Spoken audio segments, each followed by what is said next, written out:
महाराष्ट्रात सध्या निवडणुकींचा धुरळा उडालाय। महापालिका निवडणुकांच्या पार्श्वभूमीवर सर्वच पक्षाकडून उमेदवारी अर्ज दाखल करण्यास सुरुवात झाली आहे। भाजप, शिवसेना, मनसे, ठाकरे गट, काँग्रेस, दोन्ही राष्ट्रवादी सर्वच पक्ष उमेदवारांची अधिकृत यादी जाहीर करताना दिसत आहे। मात्र यात एका शब्दाची सर्वाधिक चर्चा होताना दिसते, तो शब्द म्हणजे एबी फॉर्म। पण हा एबी फॉर्म नक्की असतो तरी काय? निवडणुकीच्या काळात त्याला इतकं महत्त्व का असतं?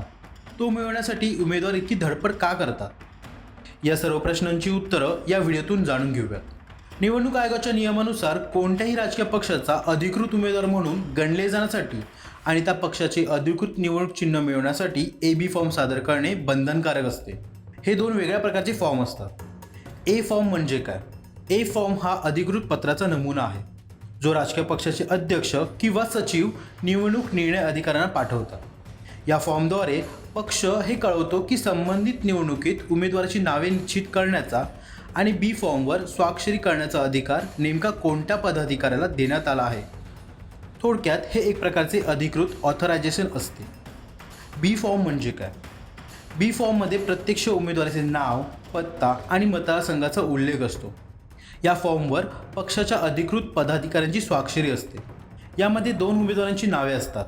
यात प्रमुख उमेदवार असतो, ज्याला पक्षाने प्रथम पसंती दिलेली असते। त्यासोबतच बी फॉर्ममध्ये एका पर्यायी उमेदवाराचे नाव दिले असते।